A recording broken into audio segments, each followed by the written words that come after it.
fakta di balik hilangnya nyawa Hani Wahab. Kenapa? Karena kasus ini membuktikan kalau memang bahaya palingnya tuh sering banget datang dari orang terdekat. Waktu pihak yang berwenang melakukan penyidikan, mereka langsung sadar kalau ini tuh bukan perampokan biasa. Enggak dilakukan secara acak, tapi pelaku sudah menargetkan korban itu sejak lama.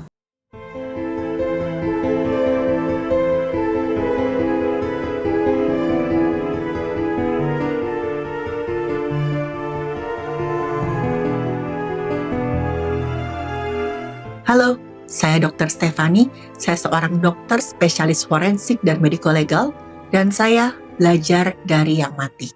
Oke teman-teman, kita nostalgia dulu ke tahun 1980-an. Waktu itu ada seorang aktris yang terkenal, aktris senior, wajahnya cantik, namanya Hani Wahab. Hani sempat membintangi beberapa sinetron, tapi salah satu yang paling terkenal judulnya adalah Wulan. Nah, masuk era tahun 2000-an, Hani memilih buat menjalani kehidupan yang relatif tenang.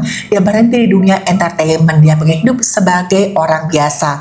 Dia hidup tenang dan mandiri di rumahnya yang berlokasi di kawasan Jakarta Barat. Hani ini benar-benar hidup tanpa tersorot kamera dan menjalani hidup yang tenang, dan kemudian namanya sempat hilang dari media massa. Nah, tahun 2009 namanya kembali mencuat, tapi sayangnya bukan karena hal baik, tapi hanya menjadi korban satu kejadian yang sangat tragis. Dia itu jadi korban peristiwa penghilangan nyawa di rumahnya sendiri pada pertengahan Maret tahun 2009. Waktu itu baru ditemukan gak bernyawa di kamar rumahnya dalam keadaan sangat mengenaskan, teman-teman. Jadi perlu teman-teman tahu, Hani ini sempat menikah tapi kemudian berpisah dengan suaminya. Statusnya janda dengan 3 orang putra dan putri. Dia tinggal di rumah itu bersama kedua putranya, sementara putrinya tuh udah mandiri. Nah, yang pertama kali menemukannya itu adalah putra keduanya. Waktu si putra kedua ini masuk ke kamar ibunya, dia ngelihat di tubuh sang ibu tertutup selimut dalam kondisi bersimbah cairan tubuh warna merah, dan katanya tergeletak gitu aja di karpet kamarnya. Putra ini ngeliat nih, itu ada sejumlah luka di tubuhnya korban, dan korban itu dalam keadaan udah gak berpakaian. Putranya korban langsung teriak-teriak minta pertolongan. Pihak yang berwenang datang, mereka melakukan olah TKP. Dalam waktu singkat, berita ini pun tersebar. Dan banyak banget dispekulasi, banyak yang menduga-duga ada apa sih di balik hilangnya nyawa Hani. Ini ada motifnya apa? Ada nih yang sempat ya berteori ya menduga kalau Hani itu dihilangkan nyawanya gara-gara persaingan di dunia modeling yang gak sehat. Jadi sebelum kejadian, Hani itu sempat menerima ada beberapa tamu di rumahnya. Nah jadi nih, walaupun Hani udah gak berkecimpung langsung di dunia modeling atau seni peran, dia itu masih aktif melatih modeling dan katanya memang punya sekolah modeling sendiri. Nah juga nih ada anggota keluarganya yang sempat datang berkunjung itu sampai lumayan malam. Mereka ngobrol biasa, dan saat itu tuh sama sekali gak ada hal yang aneh, teman-teman. Hani itu gak kelihatan lagi ketakutan, gak kelihatan lagi terancam, semuanya tuh tenang berjalan seperti biasanya. Nah, sama juga nih, mantan suaminya Hani itu menelpon, tapi saat itu gak ada yang tahu mereka ngobrolin apa. Dan kemudian setelah melakukan olah TKP, pihak yang berwenang segera mengevakuasi jasadnya Hani menuju rumah sakit untuk diperiksa oleh tim forensik. Tim dokter forensik menemukan ada luka hantaman benda tumpul yang lumayan parah di sekujur tubuhnya Hani. Tapi yang paling parah adalah luka hantaman di kepala bagian belakangnya Hani. Hantaman benda tumpul itu menyebabkan adanya kebocoran cairan tubuh yang sangat parah dalam rongga tengkoraknya Hani. Otomatis juga kemudian merusak jaringan otaknya. Dan ini adalah penyebab Hani kehilangan nyawa. Tim forensik juga menemukan ada bintik cairan tubuh atau yang namanya petike di retina matanya. Ditemukan juga nih luka memar pada bagian dalam dinding bibirnya. Tim fisik ini mengkonfirmasi memang ada indikasi pembekapan mekanis secara paksa. Mulutnya si korban ini sempat ditekan oleh pelaku supaya korban nggak teriak. Dan hambatan napas ini itu menghentikan asupan oksigen secara total dalam waktu yang lumayan singkat, teman-teman. Dan ketika dilakukan olah TKP dan juga di tubuhnya Henny, terutama di bagian area intimnya, dokter menemukan ada sampel jejak biologis yang sesuai dengan cairan, mengkonfirmasi memang ada indikasi tindakan enggak senonoh yang terjadi ketika korban sudah kehilangan nyawa. Organ intimnya korban juga terdapat ada sejumlah luka dan cairan tubuhnya tuh masih ada di sana. Tim forensik kemudian mengumpulkan sampel DNA untuk kebutuhan penyidikan korban dan kasus ini. Nah, pihak yang berwenang kemudian melakukan olah TKP yang sangat ketat dan terstruktur. Setiap petugas memeriksa semua sudut rumah lokasi kejadian itu. Gak ada satupun yang boleh lolos. Ada ganjil, teman-teman. Kejadian kan di kamarnya korban, sementara dua putranya korban masih ada di rumah yang sama. Dan mereka katanya nggak dengar apa-apa. Hasil pemeriksaan itu menunjukkan kalau yang namanya pintu di rumah dan semua jendela itu utuh, gak ada tanda-tanda masuk secara paksa. Dan ini artinya korban itu dihilangkan nyawanya oleh orang terdekat. Nah, si pelaku ini tahu bagaimana caranya dia bisa masuk ke dalam rumah tanpa harus merusak pintu atau jendela. Bahkan bisa dibilang nih teman-teman, pelaku itu kemungkinan besar tuh punya akses kunci pintu masuk ke rumah. Tim olah TKP menemukan ada alu kayu penumpuk yang ada bercak cairan tubuh warna merah. Dan ini sesuai dengan pola luka yang ada di bagian kepalanya korban. Pihak yang berwenang mengumpulkan daftar semua orang terdekat yang ada di circle pertemanannya korban. Pihak yang berwenang menanyai sejumlah saksi, keluarga, teman-teman, dan ternyata ada satu keterangan yang hampir sama. Ada beberapa orang keluarga dan juga orang terdekatnya korban yang mencurigai mantan asisten rumah tangga di situ. Kita sebut saja namanya Andi. Andi ini diketahui baru aja diberhentikan gara-gara kerjanya itu kurang maksimal. Andi ini tersangka diketahui memang baru aja diberhentikan oleh korban gara-gara kerjanya kurang memuaskan. Korban tuh beberapa kali komplain, kok Andi ini kerjanya nggak bener sih. Udah saya tegur berkali-kali, udah saya kasih tunjuk ini itu, tapi tetap aja kurang memuaskan. Pihak yang berwenang kemudian langsung mendatangi rumahnya Andi. Tapi teman-teman tahu rumahnya Andi kosong. Andinya udah mencoba untuk melarikan diri. Pihak yang berwenang langsung memburu keberadaannya Andi. Karena kelihatan nih teman-teman, waktu di rumahnya korban itu sejumlah barang berharga milik korban itu hilang entah kemana. Kemungkinan besar dibawa oleh pelaku. Barang-barang yang hilang itu antara lain ada telepon genggam atau handphone, perhiasan emasnya korban, dan juga sepeda motornya korban hilang entah kemana. Dan pihak yang berwenang mendeteksi sinyal dari ponselnya korban itu memang dibawa lari oleh si pelaku. Nah, pelacakan nomor rangka kendaraan motor itu mulai menemukan titik terang.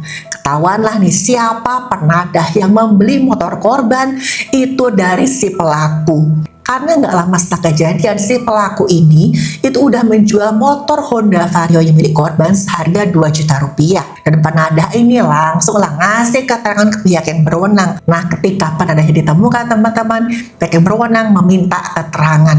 Dan penadah ini langsung ngasih informasi kunci yang mengarah ke tempat persembunyian Andi alias si tersangka pelaku tadi. Tim buruh sergap langsung bergerak cepat menuju wilayah Sukabumi, Jawa Barat. Dan di sana si Andi berhasil dikepung pihak yang berwenang di tempat persembunyiannya. Pihak yang berwenang menangkap Andi tanpa perlawanan fisik yang berarti. Andi udah ngerasa nggak berdaya ketika dikepung oleh pihak yang berwenang. Dan waktu dimintai keterangan, Andi pun bilang, saya itu nggak bekerja sendirian. Saya bekerja dengan rekan saya, kita sebut aja namanya Mamat. Dan Mamat juga langsung ditangkap oleh pihak yang berwenang. Mereka mengamankan sejumlah barang bukti kejahatan dari tangan kedua pelaku ini. Nah, untungnya teman-teman, pelacakan terukur pihak yang berwenang berhasil membongkar pelarian dari kedua pelaku kejahatan keji ini. Hasil olah TKP terbukti cocok dengan arah penyidikannya pihak yang berwenang. Mereka mengkonfirmasi ada kecocokan alibinya si pelaku dengan fakta di lapangan. Investigasi lapangan berjalan efektif berkat campuran sains dan juga teknologi, salah satunya dari sinyal ponselnya korban.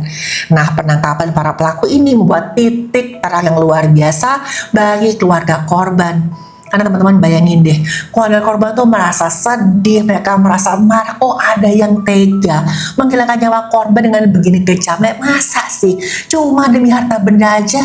Dan ternyata benar teman-teman, ketika mereka diinterogasi para pelaku ini ketahuan motif sebenarnya itu apa. Dan siap-siap ya, karena kejadian sebenarnya itu bisa dibilang sangat-sangat nggak berperi kemanusiaan teman-teman. Jadi ya tarik napas dalam-dalam dulu, kok boleh minum dulu ya, tenang-tenang, karena pengakuan pelaku ini benar-benar sangat di luar nalar. Singkat cerita, para pelaku dibawa ke ruang interogasi oleh pihak yang berwenang. Di sanalah Andi dan Mamat ditanyai oleh petugas. Dan udah bisa ditebak teman-teman, awalnya pelaku si Andi ini berusaha mengelak dari semua tuduhan polisi. Tapi dia nggak bisa ngomong apa-apa ketika pihak yang berwenang menyodorkan nih, ada sejumlah bukti forensik dari dokter di depan matanya Andi. Salah satunya adalah bukti cairan tubuh yang masih menempel di tubuhnya korban. Bukti inilah yang kemudian membuat alibi kebohongan si pelaku ini pun runtuh seketika teman-teman.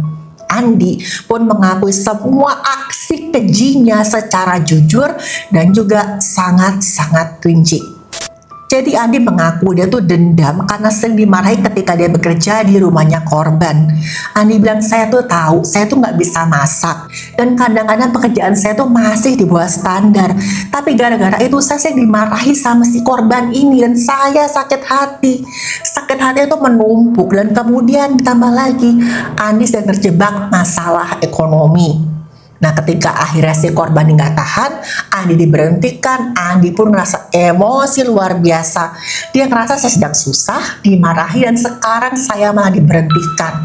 Nah, setelah dia berhenti bekerja di rumahnya korban, Andi sempat tinggal menumpang di rumah Mamat, si pelaku kedua tadi. Nah, satu hari ini tiba-tiba aja Andi mungkin saking kepepet ya teman-teman secara ekonomi, dia bilang ke Mamat seperti ini, saya mau ngajak kamu, kita kerjasama, kita rampas harta benda mantan majikan saya dan kemudian kita hilangkan nyawanya. Dan Mamat pun setuju karena dia juga lagi kepepet secara ekonomi. Andi bagi tugas sama Mamat. Mamat tuh bertugas memantau situasi di luar pagar area perumahannya si korban. Di hari yang sudah ditentukan, Andi sama Mamat datang ke TKP alias rumahnya si korban tadi.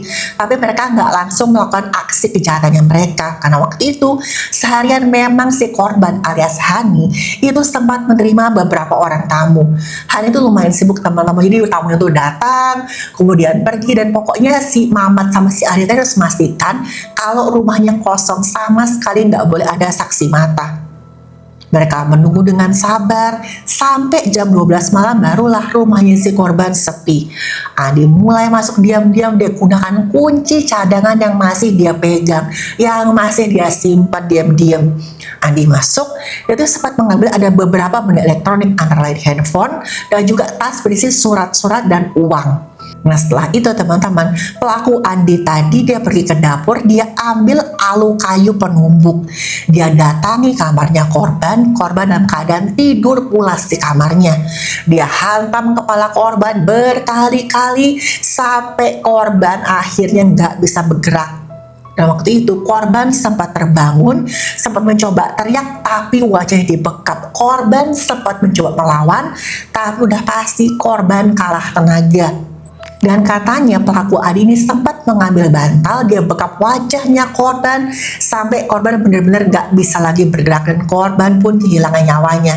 Dan waktu ditanya oleh pihak yang berwenang, apa benar kamu sempat melakukan tindakan tidak senonoh terhadap korban? Pelaku Adi mengiyakan. Dia bilang, saya melakukannya setelah saya yakin korban sudah tidak bernyawa. Pelaku ini melepaskan pakaiannya korban, kemudian dia lancarkan tuh aksi keji gak senonohnya tadi. Dan gak cuma itu ternyata teman-teman, setelah itu si pelaku ini sempat memfoto jasadnya korban menggunakan ponselnya. Dan teman-teman tahu si pelaku ini membela diri ngomongnya apa? Iya, saya melakukannya, tapi hanya satu kali kok saya melakukan tindakan gak senonoh terhadap korban. Saya benar nggak habis pikir teman-teman, si pelaku ini kok bisa segitu kejinya ya. Dan pelaku itu katanya melampiaskan dendam dan dia merasa dia bisa mendominasi korban. Dia merasa lebih berkuasa dengan melakukan aksinya itu. Dan setelah itu, pelaku kabur membawa sepeda motor milik korban dan kemudian kabur ke daerah Cirebon, Jawa Barat. Nah, dari keterangannya Mamat, itu juga memperkuat bukti adanya kerjasama dalam perencanaan aksi perampokan ini. Pengakuan para pelaku memperjelas semua kronologi malam keji tadi ketika si korban dihilangkan nyawanya oleh orang yang udah lama menyimpan dendam. Berkas perkara penyidikan langsung dilimpahkan ke meja pengadilan negeri. Dan waktu itu Andi dituntut dengan pasal penghilangan nyawa secara berencana.